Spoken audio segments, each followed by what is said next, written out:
ಪ್ರಸ್ತಾಪ ಮಾಡು, ಹೀಗೆ ಮಾತಾಡಬೇಕು ಅಂತ ಹೇಳಿಕೊಟ್ಟವರು ಎಸ್ ಎಂ ಕೃಷ್ಣ ಅವರು ಅಂತ. ಹಾಗಾಗಿ ನನ್ನ ಜೀವನದ ಅತಿ ದೊಡ್ಡ ಗುರು ಅಂದರೆ ಅದು ಎಸ್ ಎಂ ಕೃಷ್ಣ ಅವರು, ಮರೆಯೋದಕ್ಕೆ ಸಾಧ್ಯ ಇಲ್ಲ ಅನ್ನೋದನ್ನು ಕೆ ಎಸ್ ಈಶ್ವರಪ್ಪನವ್ರು ಹೇಳ್ತಾ ಇದ್ರು. ನೋಡಿ, ಅವರು ಒಂದು ಮಾತು ಹೇಳಿದ್ರು, ಅವ್ರು ಯಾವತ್ತೂ ಕೂಡ ನನ್ನ ಜಾತಿ ಕೇಳಲೇ ಇಲ್ಲ ಅಂತ. ಈಗ ಯಾರಾದರೂ ರಾಜಕೀಯಕ್ಕೆ ಬರಲಿ, ಯಾವ ಜಾತಿಯವನು ಬೆಳೆಸ್ಬೇಕಾ ಬೆಳೆಸಬಾರ್ದಾ, ಆತನಿಗೆ ಟಿಕೆಟ್ ಕೊಡಬೇಕಾ ಟಿಕೆಟ್ ತಪ್ಪಿಸ್ಬೇಕಾ, ಇದೆಲ್ಲವೂ ಡಿಸೈಡ್ ಆಗೋದು ಕೂಡ ಜಾತಿಯಿಂದಲೇ ಅಂತ. ಬಟ್ ಅದು ಜಾತಿ ಅನ್ನೋಂಥ ಭೇದ ಭಾವ ಯಾವುದು ಕೂಡ ಎಸ್ ಎಂ ಕೃಷ್ಣ ಅವರು ಮಾತಾಡ್ತಿರ್ಲಿಲ್ಲ, ಕೇಳ್ತಾ ಇರಲಿಲ್ಲ. ಇನ್ಫ್ಯಾಕ್ಟ್ ಯಾವುದೇ ಜಾತಿಯ ಒಬ್ಬ ಅದ್ಭುತ ರಾಜಕಾರಣಿ ಇದ್ದರೆ ಅವ್ರನ್ನ ಬೆಂಬಲಿಸ್ತಾ ಇದ್ರು, ಬೆನ್ನು ತಟ್ಟಿ ಮುನ್ನಡೆಸ್ತಾ ಇದ್ರು. ಎಸ್ ಎಂ ಕೃಷ್ಣ ಅವ್ರಿಗೆ ಇರುವಂತಹ ಹೆಗ್ಗಳಿಕೆ ಅನ್ನುವಂಥ ವಿಚಾರವನ್ನು ಈಶ್ವರಪ್ಪನವರು ಹೇಳ್ತಾ ಇದ್ರು. ಇನ್ನು ಎಚ್ ವಿಶ್ವನಾಥ್ ಅವರು, ನಾನು ಆರಂಭದಲ್ಲೇ ಹೇಳ್ತಾ ಇದ್ದೆ, ಹಳ್ಳಿ ಹಕ್ಕಿ, ಹಾರಾಡೋ ಹಕ್ಕಿ, ಪಕ್ಷದಿಂದ ಪಕ್ಷಕ್ಕೆ ಹಾರಾಡ್ತಾರಂತೆಲ್ಲ ಹೇಳ್ತಿದ್ವಿ. ಓಕೆ, ವಿಜೇಂದ್ರ ಅವರು ಮಾತಾಡಿದ್ದಾರೆ. ಧೀಮಂತ ನಾಯಕ, ಮಾಜಿ ಮುಖ್ಯಮಂತ್ರಿಗಳು, ಹಿರಿಯರಾಗಿರ್ತಕ್ಕಂಥ ಸನ್ಮಾನ್ಯ ಎಸ್ ಎಂ ಕೃಷ್ಣರವರು ನಮ್ಮಿಂದ ಇವತ್ತು ಅಗಲಿದ್ದಾರೆ. ಭಾಳ ನೋವು ತರ್ತಕ್ಕಂಥ ಸಂಗತಿ. ನಮಗೆಲ್ಲ ತಿಳಿದಿರೋ ಹಾಗೆ ಮಾನ್ಯ ಎಸ್ ಎಂ ಕೃಷ್ಣರವರು ಅಜಾತ ಶತ್ರು ಅಂತಲೇ ನಾವು ಕರಿಬೋದು. ಮಾಜಿ ಮುಖ್ಯಮಂತ್ರಿಗಳಾಗಿ, ವಿದೇಶಾಂಗ ಸಚಿವರಾಗಿ, ರಾಜ್ಯಪಾಲರಾಗಿ ತಮ್ಮದೇ ಆದಂಥ ಒಂದು ದೂರದೃಷ್ಟಿತ್ವವನ್ನು ಉಳ್ಳಂಥ ಒಬ್ಬ ಮಹಾನ್ ನಾಯಕ ಸನ್ಮಾನ್ಯ ಎಸ್ ಎಂ ಕೃಷ್ಣರವರು. ಈ ರಾಜ್ಯಕ್ಕೆ ಅವರು ಕೊಟ್ಟಿರ್ತಕ್ಕಂಥ ಒಂದು ಅಪಾರವಾಗಿರ್ತಕ್ಕಂಥ ಕೊಡುಗೆ. ಈಗ ತಾನೇ ಹಿರಿಯರಾಗಿರ್ತಕ್ಕಂಥ ಎಚ್ ಕೆ ಪಾಟೀಲ್ ಜಿ ಅವರು ಮಾತನಾಡ್ತಾ ಹೇಳಿದರು, ರಾಜ್ಯದ ಮುಖ್ಯಮಂತ್ರಿಗಳಾಗಿ, ಹಣಕಾಸಿನ ಸಚಿವರಾಗಿ, ನೀರಾವರಿ ಕ್ಷೇತ್ರ ಇರುವುದು, ಗ್ರಾಮೀಣ ಭಾಗಕ್ಕೆ ಅವರು ಕೊಟ್ಟಿರ್ತಕ್ಕಂಥ ಕೊಡುಗೆಗಳು, ಉತ್ತರ ಕರ್ನಾಟಕಕ್ಕೆ ಕೊಟ್ಟಿರ್ತಕ್ಕಂಥ ಕೊಡುಗೆಗಳನ್ನು ಅವರು ಸ್ಮರಣೆ ಮಾಡಿದರು. ಜನಾನುರಾಗಿ ಆರಂಭದಲ್ಲೇ ಹೇಳ್ತಾ ಇದ್ದೆ ನಾನು, ಎಚ್ ವಿಶ್ವನಾಥ್ ಅವರು ಮಾತನಾಡ್ತಾ ಇದ್ದಂಥ ಸಂದರ್ಭದಲ್ಲಿ ಯಾವುದೇ ವೇದಿಕೆ ಹತ್ತಲಿ ಎಚ್ ವಿಶ್ವನಾಥ್ ಯಾರ ಬಗ್ಗೆನಾದರೂ ಅಸಮಾಧಾನ ಇದೆ ಅಂದರೆ ಎಲ್ಲರ ಬಗ್ಗೆನೂ ಅಸಮಾಧಾನ ಎಚ್ ವಿಶ್ವನಾಥ್ ಅವ್ರಿಗೆ.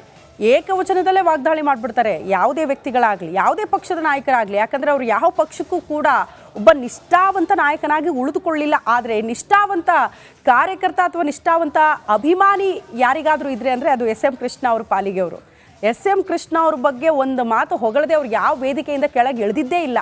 ಅವ್ರು ಅದನ್ನೇ ಹೇಳ್ತಾ ಇದ್ರು, ಅತ್ಯಂತ ಪ್ರಮುಖ ಪಾತ್ರ ನನ್ನ ಜೀವನದಲ್ಲಿ ಅಂತ ಎಚ್ ವಿಶ್ವನಾಥ್ ಅವರು. ಈ ರೀತಿ ಹೊಗಳಿದ್ದು ಎಸ್ ಎಂ ಕೃಷ್ಣ ಅವ್ರನ್ನ ಬಿಟ್ಟರೆ ಬೇರೆ ಯಾರಿಗೂ ಅಲ್ಲ ಎಚ್ ವಿಶ್ವನಾಥ್ ಅವರು. ಸೊ ಅಷ್ಟು ಅತ್ಯಾಪ್ತರು. ಅವರು ಒಡನಾಟವನ್ನು ಮೆಲುಕು ಹಾಕ್ತಾ ಇದ್ರು.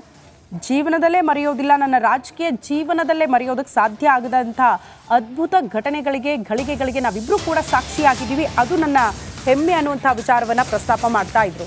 ಎಸ್ ಎಂ ಕೃಷ್ಣ ನಿಧನಕ್ಕೆ ಎಚ್ ಡಿ ಕುಮಾರಸ್ವಾಮಿಯವರು ಕೂಡ ಸಂತಾಪ ಸೂಚಿಸಿದ್ದಾರೆ. ಎಸ್ ಎಂ ಕೃಷ್ಣ ನಿಧನದ ಸುದ್ದಿ ಕೇಳಿ ಬಹಳ ದುಃಖ ಉಂಟಾಗಿದೆ, ಅವರ ಅಗಲಿಕೆ ಬಹಳ ದುಃಖ ಉಂಟು ಮಾಡಿದೆ ಅಂತ ಎಚ್ ಡಿ ಕುಮಾರಸ್ವಾಮಿಯವರು ಸಂತಾಪ ಸೂಚಿಸಿದ್ದಾರೆ.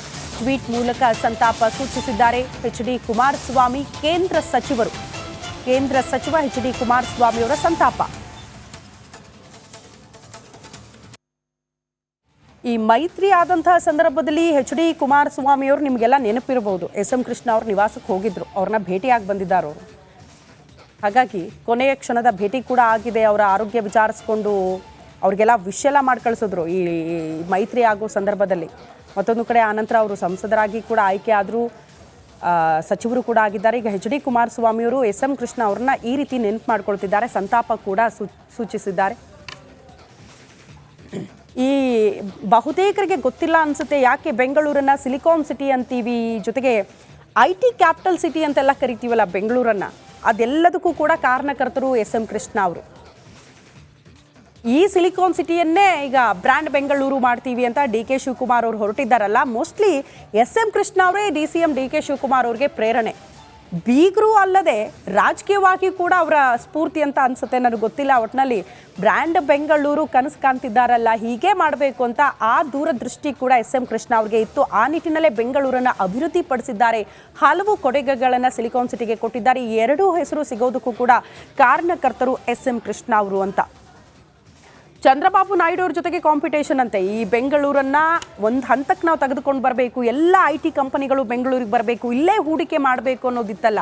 ಚಂದ್ರಬಾಬು ನಾಯ್ಡು ಅವರನ್ನು ಕೂಡ ಹಿಂದಿಕ್ಕಿರುವಂಥ ಹಿರಿಮೆ ಎಸ್ ಎಂ ಕೃಷ್ಣ ಅವ್ರಿಗೆ ಸಲ್ಲುತ್ತೆ ಅಂತ. ಅಷ್ಟು ಕಾಂಪಿಟೇಷನ್ ಇತ್ತಂತೆ. ಇಲ್ಲ, ಯಾಕೆ ಅಲ್ಲಾಗಬೇಕು IT ಕಂಪನಿಗಳು, ಬೆಂಗಳೂರೇನು ಯಾವುದ್ರಲ್ಲಿ ಕಡಿಮೆ ಇದೆ, ಇಲ್ಲಿ ಆಗಬೇಕು ಅನ್ನೋವಂಥ ಕಾಂಪಿಟೇಷನ್, ಅದು ಕೂಡ ಹೆಲ್ತಿ ಕಾಂಪಿಟೇಷನೇ ಸಹಜವಾಗಿ ನಮ್ಮ ರಾಜ್ಯ ಮುಂಚೂಣಿಯಲ್ಲಿರಬೇಕು, ನಮ್ಮ ಬೆಂಗಳೂರೇ ಹೆಸರುವಾಸಿ ಆಗಬೇಕು ಅನ್ನೋದಿರುತ್ತಲ್ಲ, ಆ ಹೊತ್ತಿನಲ್ಲೂ ಕೂಡ ನಾಯ್ಡು ಅವ್ರ ಜೊತೆಗೆ ಕಾಂಪಿಟೇಷನಲ್ಲಿ ಇದ್ರಂತೆ ಎಸ್ ಎಂ ಕೃಷ್ಣ ಅವರು. ಬಹಳ ಖುಷಿ ಆಗುತ್ತೆ ಅವರ ರಾಜಕೀಯ ಹಾದಿ ಕೊಟ್ಟಿರುವಂತಹ ಕೊಡುಗೆಗಳನ್ನು ನಾವು ಮೆಲುಕು ಹಾಕ್ತಾ ಇದ್ರೆ. ಆಗಲೇ ಹೇಳ್ತಾ ಇದ್ನಲ್ಲ CM ಸಿದ್ದರಾಮಯ್ಯನವರು ನಾವು ಬಡವರ ಪರ, ಹಾಗಾಗಿ ಅನ್ನಭಾಗ್ಯ ಯೋಜನೆ ತಂದಿದ್ದೀವಿ ಅಂತ. ಆಗಲೇ ದೂರದೃಷ್ಟಿ ಇಟ್ಕೊಂಡು ಬಿಸಿ ಊಟದ ಯೋಜನೆ ಜಾರಿ ಮಾಡಿಬಿಟ್ಟಿದ್ರು SM ಕೃಷ್ಣ ಅವರು ಅಂತ.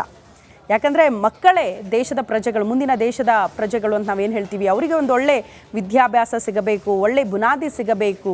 ಹಾಗಾಗಿ ಯಾವ ಮಕ್ಕಳು ಕೂಡ ಹಸಿದ ಹೊಟ್ಟೆಯಲ್ಲಿ ಶಾಲೆಯಲ್ಲಿ ಇರಬಾರ್ದು ಅನ್ನೋ ಕಾರಣಕ್ಕೆ ಬಿಸಿ ಊಟದ ಯೋಜನೆ ಅವರು ಜಾರಿಗೆ ತಂದಿದ್ರು ಅಂತ. ಬಹಳ ವಿಷಯಗಳು ಅನೇಕ ರಾಜಕೀಯ ವ್ಯಕ್ತಿಗಳು ನೆನಪು ಮಾಡ್ಕೊಳ್ತಿದ್ದಾರೆ SM ಕೃಷ್ಣ ಅವರ ಬಗ್ಗೆ. ಅನ್ನದಾತರು, ಮೋಸ್ಟ್ಲಿ ರೈತರು ಕೂಡ ವಿಪರೀತವಾಗಿ SM ಕೃಷ್ಣ ಅವರ ಮೇಲೆ ಪ್ರೀತಿ ಇಟ್ಕೊಂಡವರು, ವಿಶ್ವಾಸ ಇಟ್ಕೊಂಡವರು. ಕಾರಣ ಅನ್ನದಾತರ ಪರವಾಗಿ ಕೂಡ ಅವರು CM ಆದಂಥ ಕಾಲದಲ್ಲಿ ತೆಗೆದುಕೊಂಡಂಥ ನಿರ್ಧಾರಗಳು ಅದ್ಯಾವುದು ಕೂಡ ಮರೆಯೋದಕ್ಕೆ ಸಾಧ್ಯ ಇಲ್ಲ ಬಿಡಿ. ಯಾವುದಾದ್ರೂ ಹೋರಾಟ ಆಗಲಿ, ಈಗ ಪ್ರತಿಯೊಬ್ಬ ಅನ್ನದಾತರು ಮಾತಾಡೋದು ಬಂಗಾರಪ್ಪನವರ ಸಾಧನೆ, SM ಕೃಷ್ಣ ಅವ್ರು ಏನು ಮಾಡಿದ್ರು ಇದೆಲ್ಲವನ್ನ ಮೆಲುಕು ಹಾಕ್ತಾರೆ. ಯಾಕೆ ಅವ್ರ ಥರ ನೀವು ಮಾಡೋಕ್ಕಾಗ್ತಿಲ್ಲ ಅಂತ ಈಗ ರಾಜಕಾರಣಿಗಳಿಗೆ ಪ್ರಶ್ನೆ ಮಾಡಿದಂಥ ಅನೇಕ ಉದಾಹರಣೆಗಳು ನಮ್ಮ ಕಣ್ಮುಂದೆ ಬಂದ್ಬಿಡುತ್ತೆ. ಕಾವೇರಿ ಹೋರಾಟ ಆದಾಗ ನಾವು ಕೇಳಿಸ್ಕೊಂಡ್ವಿ, ರೈತರೇ ಮುಖ್ಯ, ರಾಜ್ಯವೇ ಮುಖ್ಯ, ರಾಜ್ಯದ ನೀರೇ ಮುಖ್ಯ, ನಮ್ಮ ನೆಲ ಜಲ ಭಾಷೆನೇ ಮೊದಲ ನಮಗೆ ಆದ್ಯತೆ ಅಂದವರು ಬಂಗಾರಪ್ಪನವರು. ಅದಾದ ಬಳಿಕ SM ಕೃಷ್ಣ ಅವರು. ಹಾಗಾಗಿ ಯಾವತ್ತೂ ಕೂಡ ರೈತರಾಗಲಿ ಜನಸಾಮಾನ್ಯರಾಗಲಿ ಇಂಥ ಧೀಮಂತ ನಾಯಕರನ್ನ ಮರೆಯೋದಕ್ಕೆ ಸಾಧ್ಯ ಆಗೋದಿಲ್ಲ ಅಂತ ಎಚ್ ವಿಶ್ವನಾಥ್ ಅವರು ಹೇಳ್ತಾ ಇದ್ರು. ಈಗಿನ ರಾಜಕಾರಣದ ಬಗ್ಗೆ ಬೇಸತ್ತು ಹೋಗ್ಬಿಟ್ಟಿದ್ರಂತೆ SM ಕೃಷ್ಣ ಅವರು. ಇದೇನ್ರಿ ರಾಜಕಾರಣನ ಅನ್ನೋ ಮಟ್ಟಿಗೆ ಬಂದ್ಬಿಟ್ಟಿತ್ತು ವ್ಯವಸ್ಥೆ ಅಂತ. ಬಹುತೇಕ ಕಡೆ ಭ್ರಷ್ಟ ಅಧಿಕಾರಿಗಳು, ಭ್ರಷ್ಟ ರಾಜಕಾರಣ, ಜಾತಿ ಇದೆಲ್ಲ ಇಟ್ಕೊಂಡೇ ಸುದ್ದಿಗಳು ಬರುತ್ತಲ್ಲ, ಅದೆಲ್ಲದಕ್ಕೂ ತದ್ವಿರುದ್ಧ ಅಂದರೆ SM ಕೃಷ್ಣ ಅವರು ಅಂತ. ಅವ್ರ ಕಾಲಾವಧಿಲಿ ಎಷ್ಟು ದುಡ್ಡು ಮಾಡಿದ್ರು, ಇವ್ರ ಕಾಲಾವಧಿಲಿ ಎಷ್ಟು ದುಡ್ಡು ಮಾಡಿದ್ರು ಅಂದಾಗ SM ಕೃಷ್ಣ ಅವರು ಒಂದು ಕ್ಲೀನ್ ಇಮೇಜಲ್ಲಿ ಮುಂಚೂಣಿಯಲ್ಲಿ ನಿಲ್ತಾರೆ ಅಂತ. ಈಗ ಮೊನ್ನೆ ನಾವು ಮಾತಾಡ್ತಾ ಇದ್ವಿ, CM ಸಿದ್ದರಾಮಯ್ಯನವರು ಕೂಡ ಸಾಲಲ್ಲಿ ನಿಂತ್ಕೊಳ್ತಾ ಇದ್ರು. ಈ ಮೂಢ ಹಗರಣ ಬಂದ ಮೇಲೆ ಇಷ್ಟೆಲ್ಲ ಸುದ್ದಿಗಳು ಬಂತು ಅಂತ.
SM ಕೃಷ್ಣ ಅವರ ಅಂತಿಮ ದರ್ಶನಕ್ಕೆ ಸಕಲ ಸಿದ್ಧತೆಗಳು ನಿವಾಸದಲ್ಲಿ ಆಗ್ತಾ ಇದೆ. ಮನೆಯ ಮುಂದೆ ಪೆಂಡಾಲ್ ಹಾಕಿ ತಯಾರಿ ಮಾಡಿಕೊಳ್ಳಲಾಗ್ತಾ ಇದೆ. ಕೃಷ್ಣ ನಿವಾಸಕ್ಕೆ ಗಣ್ಯಾತಿ ಗಣ್ಯರ ಆಗಮನ ಆಗುತ್ತೆ. ಕೆಲ ಕ್ಷಣಗಳಲ್ಲಿ ಎಲ್ಲ ರಾಜಕೀಯ ನಾಯಕರ ಆಗಮನ ಆಗುತ್ತೆ. ಈಗ ಆಲ್ರೆಡಿ SM ಕೃಷ್ಣ ಅವರ ಅಂತಿಮ ದರ್ಶನ ಪಡೆದುಕೊಂಡಿದ್ದಾರೆ. ಒಂದು ಬಾರಿ ನಾನು ಜನತಾದಳದಿಂದ ಇದ್ದರೂ ಕೂಡ ನನ್ನನ್ನು ಮಹಾಮಂಡಲದ ಅಧ್ಯಕ್ಷನ ಮುಖ್ಯಮಂತ್ರಿಯಾಗಿ ಸಹಕಾರ ಕ್ಷೇತ್ರದಲ್ಲಿ GT ದೇವೇಗೌಡರು ಇರಬೇಕು ಅಂತೇಳಿ ನನ್ನ ಉಳಿಸ್ತಂಥವರು ಕೊನೆ ಗಳಿಗೆವರೆಗೂ ಕೂಡ ಅವರ ಆತ್ಮೀಯತೆ, ಒಬ್ಬ ಶಾಸಕನ ಸ್ಥಾನದಲ್ಲಿದ್ದು ಒಂದು ನಿವೇಶನವನ್ನು ಕೊಟ್ಟಿದ್ದರೆ ನನ್ನ ಕರೆದು ಯಾಕೆ ಗೌಡ್ರೆ ನೀವು ಏನು ತಗೊಂಡಿಲ್ಲ ಅಂಥೇಳಿ ಒಂದು ಬೆಂಗಳೂರಿನಲ್ಲಿ ಒಂದು ನಿವೇಶನವನ್ನು ಕೊಟ್ಟಂಥವ್ರು, ನನಗೆ ಶಾಸಕನ ನಿವೇಶನ ಕೊಟ್ಟಂಥವ್ರು ಎಸ್ ಎಂ ಕೃಷ್ಣರವರು. ಅಷ್ಟೊಂದು ಪ್ರೀತಿ, ಅಭಿಮಾನ, ದ್ವೇಷದ ರಾಜಕಾರಣ ಇಲ್ಲದೆ ವರ್ಣರಂಜಿತ ರಾಜಕಾರಣವನ್ನು ಮಾಡಿದಂಥ ಎಸ್ ಎಂ ಕೃಷ್ಣರವರು ಈ ರಾಜ್ಯದ ಜನತೆ